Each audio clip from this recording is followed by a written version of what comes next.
70,000 people are here, and then Bob Dylan is the reason for it. Inspired by the true story. For anyone who's gonna hold your attention on a stage, you have to kind of be a freak. Are you a freak? Hope so. And starring Timothée Chalamet as Bob Dylan. He defied everyone. Turn it down! Play loud! To change everything.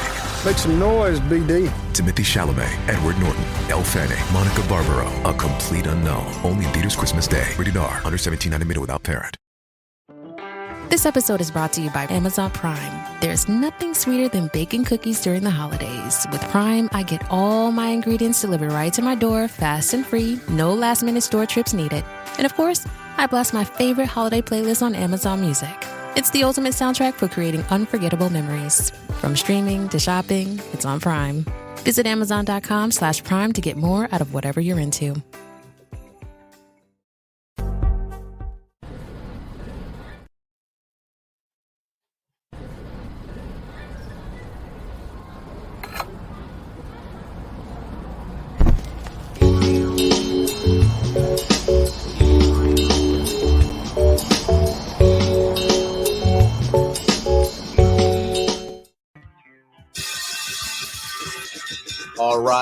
All right. Welcome back.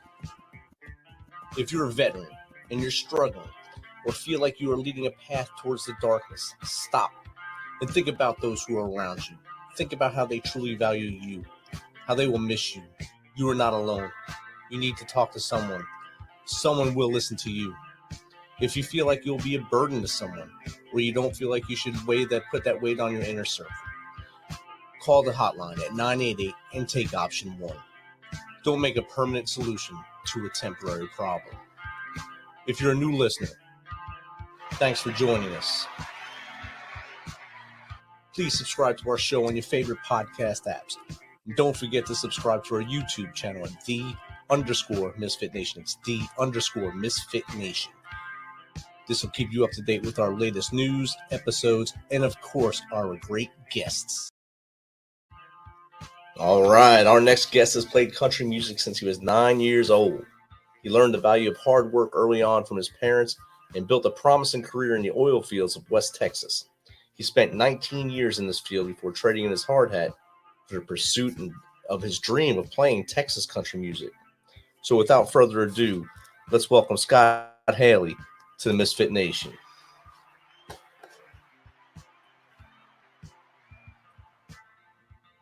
Welcome, Scott. How you doing? I'm great. How you doing, Rich? Thanks for having me. All right. No problem. Once I got this invite from you to come on the show, I got to have this guy on here. Has an interesting journey he's been on. And, of course, he plays music, so music always makes people happy. And, of course, the things you have been doing you roughed up your life being a roughneck for a long time there. And then you got back to playing that guitar and getting out there and singing. So tell us a little more about your life besides what I just blurbed on there. I come from a little town called Rising Star, Texas. I was born to very young parents.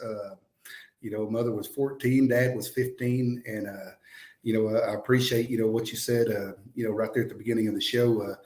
Just to let you know, I lost my father, who was a veteran, to suicide in 1991.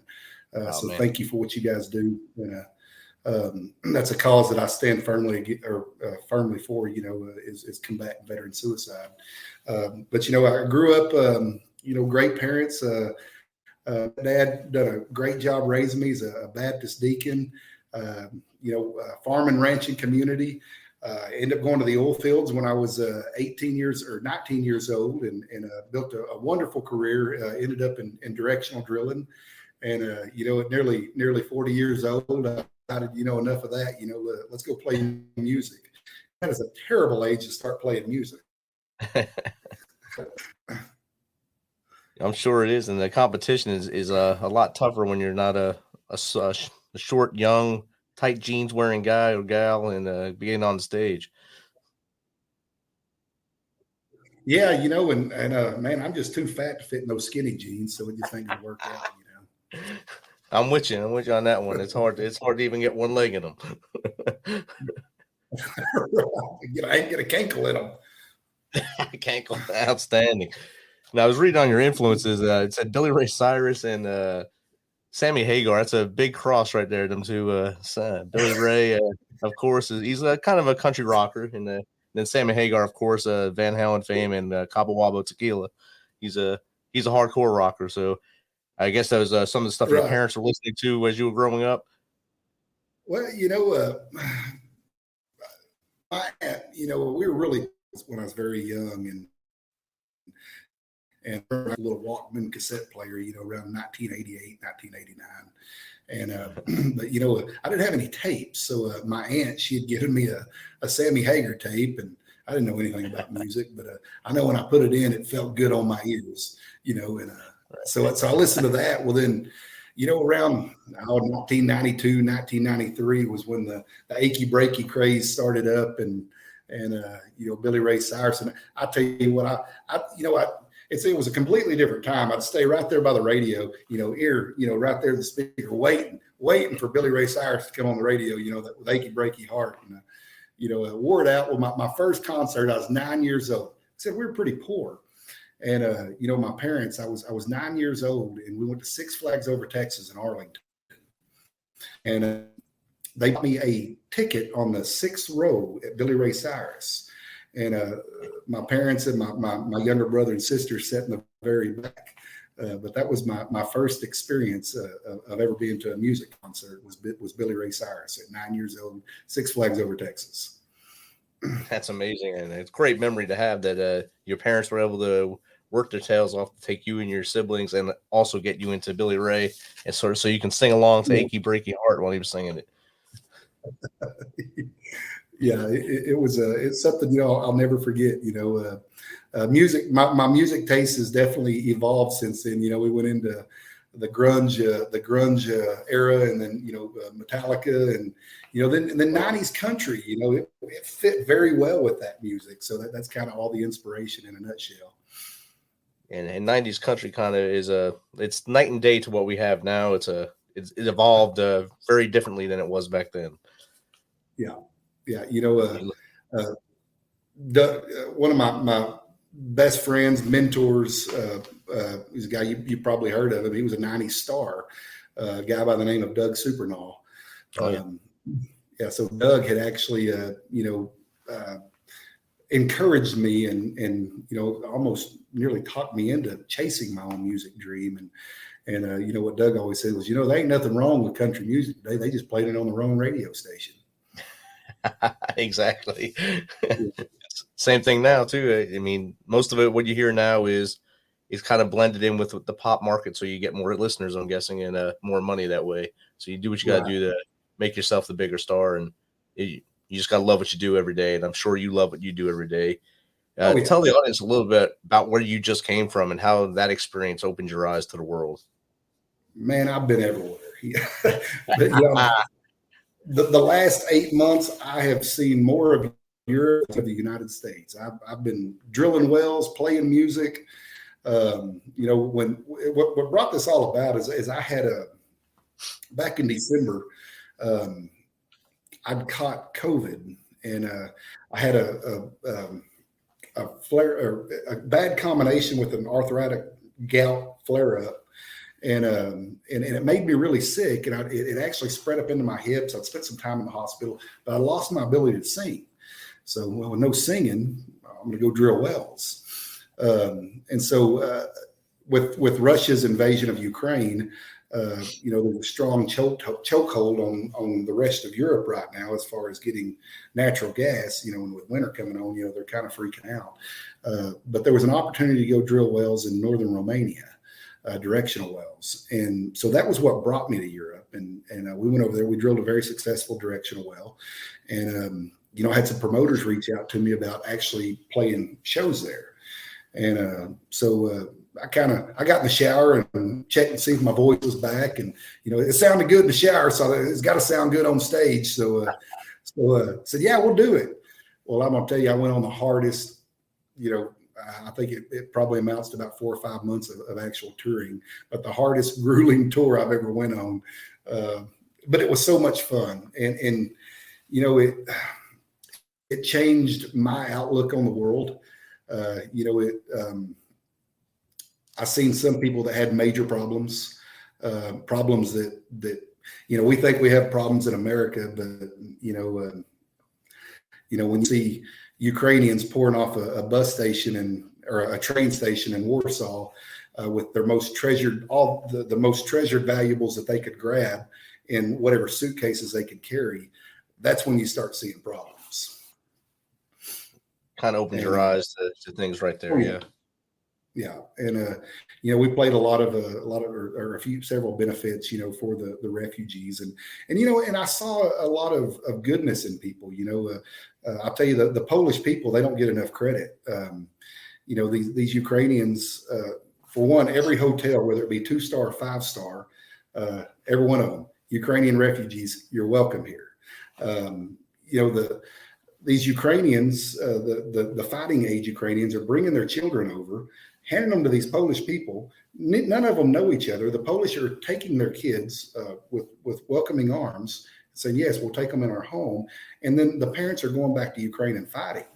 And, that takes a lot of good, and it's really heartwarming to see stuff like that, So, yeah, I saw some bad, but, I saw a lot of good.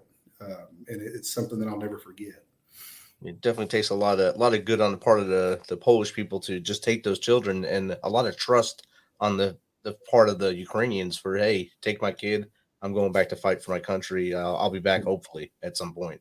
Yeah. And then there's a chance, they may not come back. Right. And they know that. They know that all too well. That's the horrors of war. Exactly. Yeah. And I think you brought up a good point there, seeing the other side of things from by being there overseas. And a lot of Americans don't get that opportunity to go outside of the box they live in and see how others actually face adversity or the things they're going through, and then have to come back and say, my life isn't as bad as I think it is. Right. Yeah. It's I thought I had problems before I left, it's not that bad. It pales in comparison, and it's hard to say you can compare things. It's apples to oranges. For like most of the guys and gals I served with going to Afghanistan, Iraq, that was some of their first times leaving the country too. And you go there and you're in war as soon as you get there, and you see little kids starving on the streets, and you see the dirt and you see the pain, and you're there to do good, but you're also there to survive and come home. So it's a double-edged sword for the soldier. And for you, at least, you were able to bring some joy while you were there. Tell us about some of the audiences you had over there while you were on your tour of Poland and Romania. One place, and first off, thank you for your service. And I'm sure you saw some crazy stuff there in Afghanistan. But, one of the things that sticks out, one of the shows, I was really tired. I played several shows and man, this was in June in Poland. Poland's supposed to be cold. It's cold right now. In June, it is not cold. It's like Texas in June. And they don't believe in air conditioner in most places there. So we're getting these hotels, that don't have air conditioners, and they're just open a window. All right, Texas don't work that way. We love our air conditioners. So I'm struggling to get sleep, and I'm getting cranky, and we get to this place in Grudziądz, Poland, and I hope I said that right. But it's a Western theme park. Huh. And it looks like like Tombstone, Arizona. They built this full-blown Western theme park called Dodge City. And I can't remember the exact name of the theme park. Mega Park in Grudziądz. Yeah. But they call it Dodge City. And they got the saloons. They've got, it looks just like something, like Tombstone, Arizona. And, I'm playing a show there, but they got me there about 3 days early just to go up there and meet people. A lot of these people had never seen a Texan. They're crazy about Texans and cowboys. Well, I wear a cowboy hat, sometimes when performing, but when it's hot, I hate a cowboy hat. I do not want to, not all Texans wear cowboy hats. Not all country music singers wear cowboy hats.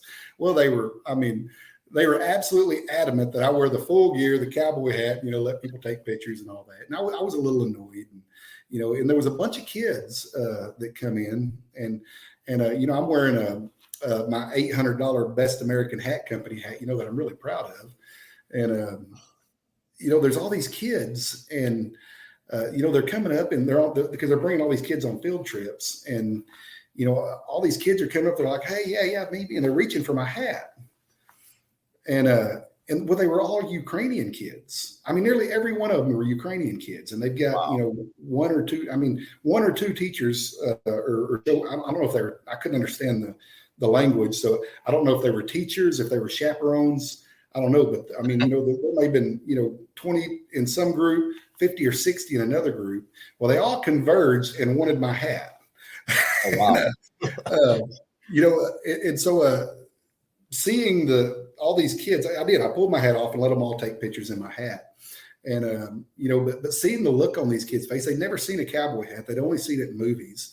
And, just seeing how happy they were. I didn't do much for them. I didn't do much of anything for them, but seeing them smile and forget about what they were going through for just a little bit, seeing them forget that mom and dad were gone and they didn't know if they were coming back.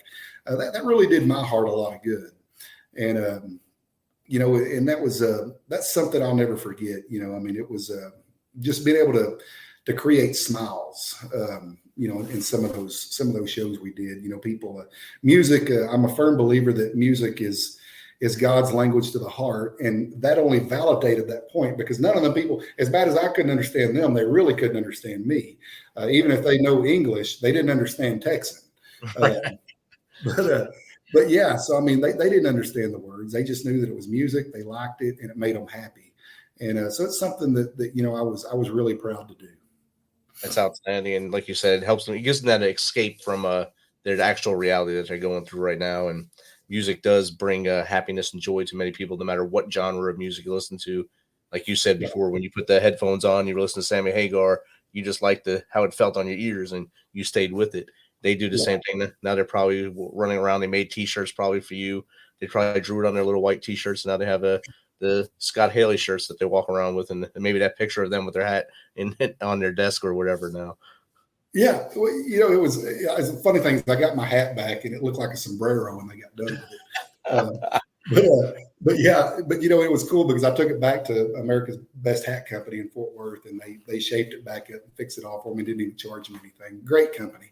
But yeah, it was it was all fun. It's funny. I played one bar up north of Warsaw, and it was mostly Ukrainians there, and the guy that owned the bar was he's a Polish veteran, and he's chomping at the bit. He wants to go to Ukraine, and great guy.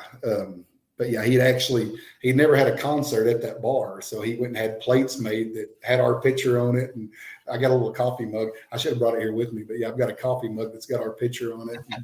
And, yeah. That's awesome. Yeah. It was definitely an experience, but yeah, I could go on and on about it, but I don't know if you got enough time on the show. Always got time for good stories. Good news stories are always good to have on here. I'm sure a lot of the venues there weren't as big as some of the bars in Texas. No, it's funny. I played, one show I played, there was, I couldn't tell you exactly. There was thousands of people, it was a big festival. And, well, funny thing is, I didn't realize that they were televising it on the news, and everybody in Poland loves my song Facebook Jail. And it's a song that me and Paul Cook had wrote about, the following the election. It wasn't meant to be a political song. It was more just a kind of lighthearted thing of laughing at the fact that all these people are getting thrown in Facebook jail. But it did kind of take a little shot at cancel culture. Well, in Poland, they love that song. It's very catchy. But I didn't know that they had it televised on the Polish national news. And I'm trying to think of how to say this without getting I don't want to get no FAA trouble here. The words of the song. But it was, those fact checkers can kiss my beep for sending us to Facebook jail. Right. That's the hook of the song.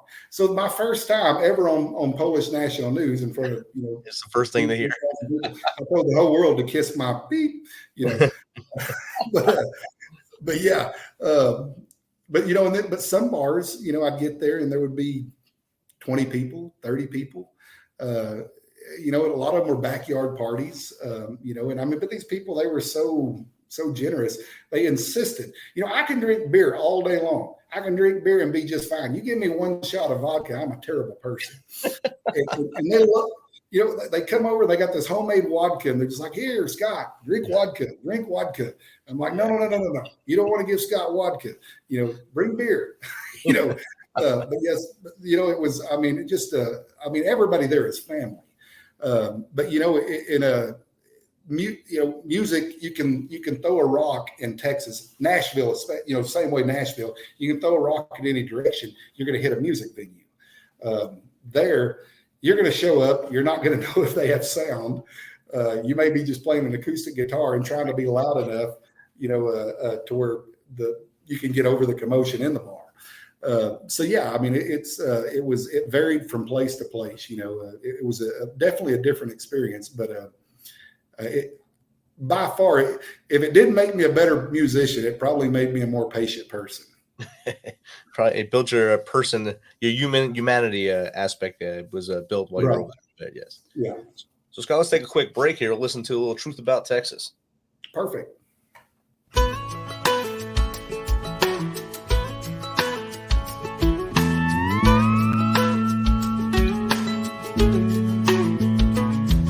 Let me tell you the truth about Texas.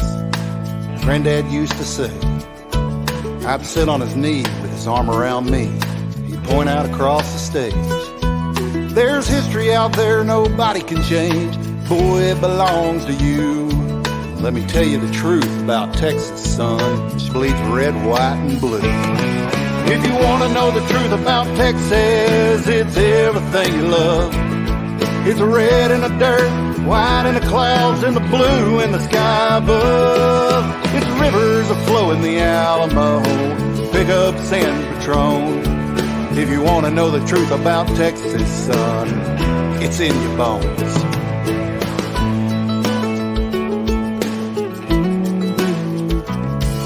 You were born and bred pure Texan, he said. You don't know, but she's your first love. Barroom brawls and Friday night lights, it all runs through your blood. When the neighbors help rebuild your house after a springtime flood. If you want to know the truth about Texas, son, it's here, they never give up. If you want to know the truth about Texas, it's everything you love. It's red in the dirt, white in the clouds, and the blue in the sky above. It's rivers that flow in the Alamo, pickups and Patron. If you want to know the truth about Texas, son, it's in your bones.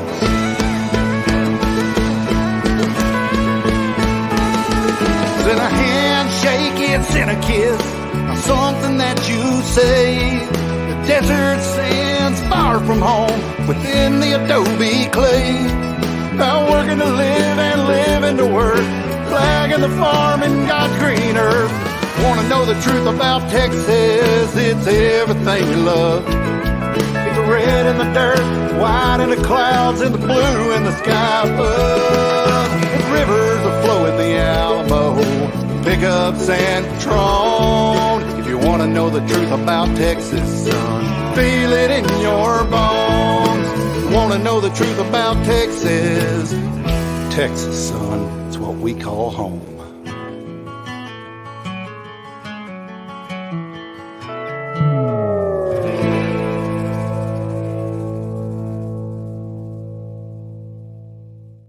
All right, The Truth About Texas by Scott Hayley. Great song. I like to hook on it. And tell you the truth, in my 22 years in the Army, I went to Texas twice, San Antonio and El Paso. And then after the Army, from 2016 through now, I've been there probably 10 times. So I think my post-Army career time has been more times in Texas than ever. Well, we love having you here. Thank you. Have had a good time every time I've been there, so I can't complain. Yeah, it was great to be back. in Tennessee, I've been in Tennessee a few times, and both of them are very similar, people wise, culture wise. So yeah, I mean, it's a good trade-off either way. Right. And both have whiskey, both have beer. So it works out well for me. Yeah. And I'm sure you still stay away from the vodka here too, or the vodka. So. I will stay away from the vodka. Funny story on that. We talked about the other playing for the refugees and whatnot. But one of the other neat stories was there's a bar in Poznan, Poland, called the Surfing Cowboy, and this was one of my favorite venues. Poznan has one of the largest U.S. military. It has the largest U.S. military base in Poland. And when I got there, I've been playing and don't get me wrong, I love the other shows, but it was very hard to have a conversation with people that spoke English. And and I was getting a little homesick. I mean, I was ready to talk to somebody without a translator. And they really pushed this show, the Surfing Cowboy, and they were excited about it. And when I got there, it was full of U.S. Military servicemen and women, and it was. I felt like I was at home. They were so happy to see me, but they have no clue how happy I was to see them. In Texas, we love our. I love my snuff. I've dipped snuff since I was 12 years old. It's an awful habit, but I'd run out, and it's illegal in Europe. It's illegal to sell in Europe. Those servicemen brought me about 4 rolls of snuff. I mean, I was ready to cry when I seen them, and some of the younger ones, Lane, I'll just say Lane and crew. We made lifelong friends. They were missing their families back home, and for a moment we all got to relieve each other's homesickness, and that was a great experience. And that's outstanding. And I can guarantee you there was a lot of snuff in those soldiers' bedrolls. They carry that like it's going out of style when they go overseas. I had a good friend, John Martin. He'd chew Red Man, not snuff. The big old leaves of Red Man, and he'd had to have that with him everywhere we went on patrol. He'd give it out to little kids like it was candy, and watch their reaction when that was my first introduction to kids getting sick off that stuff. So it's a fun game, and I know every soldier is appreciative of having you over there. Oh, it was a mutual appreciation. I think I was more happy to see them than they were me. I mean, but yeah, it was it was such a fun night. I mean, it was. I'll never. The Polish people line dance. They think that's what we do here. Of course, nobody line dances anymore, but they line dance like crazy over there. I play some of my more rocked up stuff. They'd be out there line dancing. To watch those young soldiers get out there and try to line dance with those Polish women, I couldn't keep my composure on stage. I would just bust out laughing right in the middle of the song.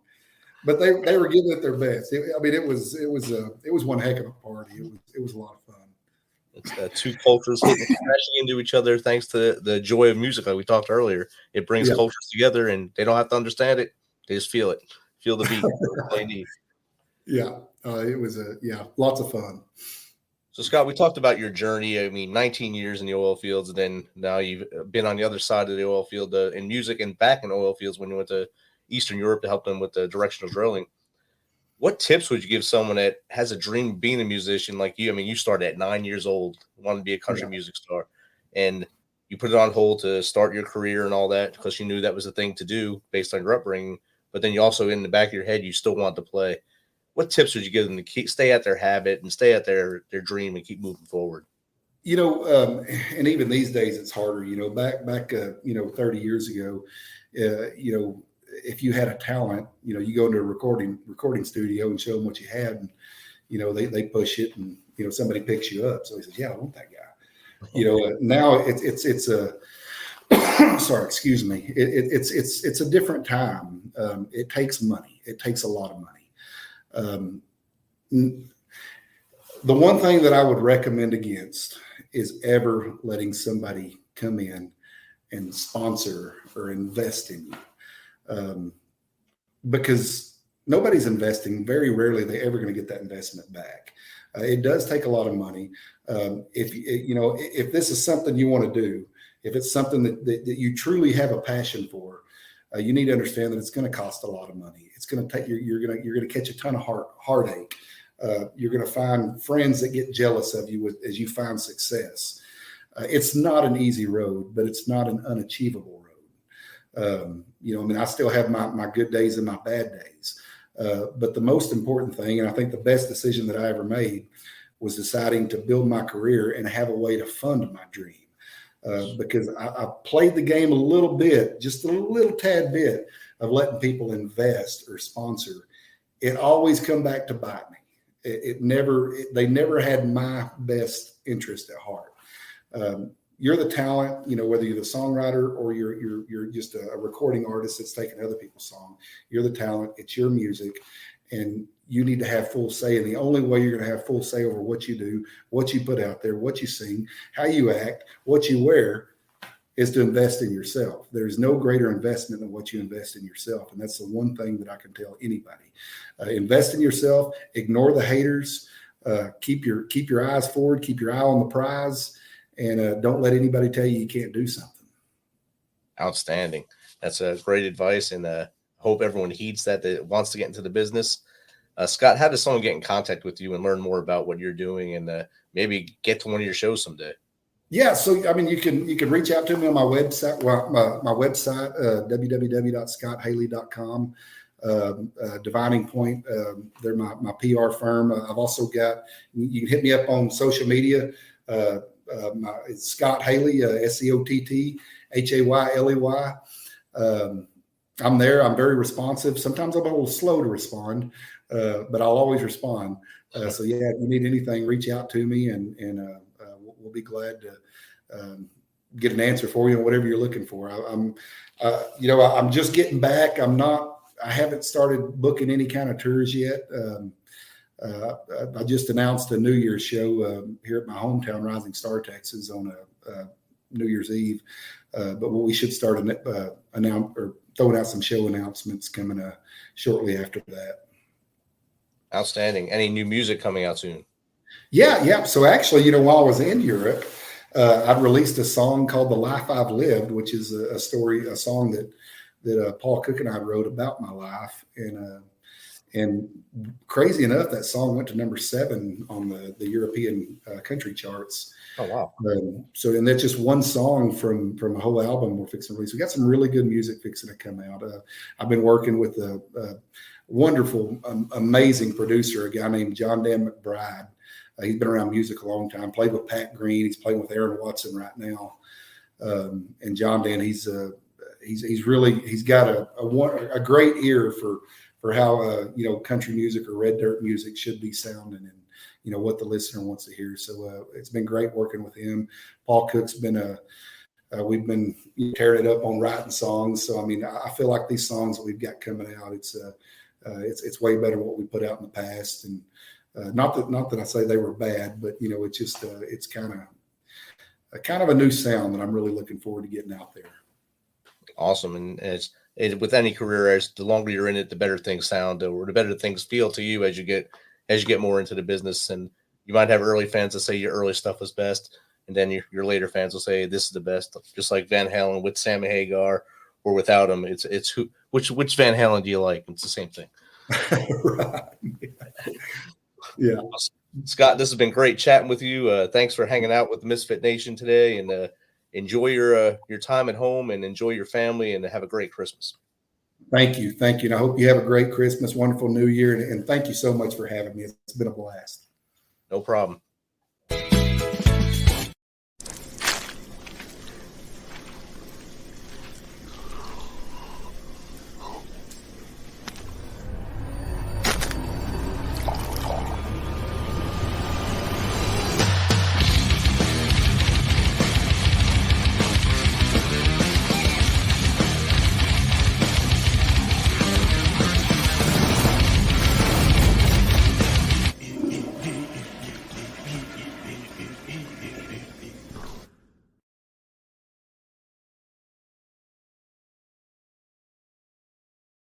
Thanks for checking us out and being a part of the Misfit Nation.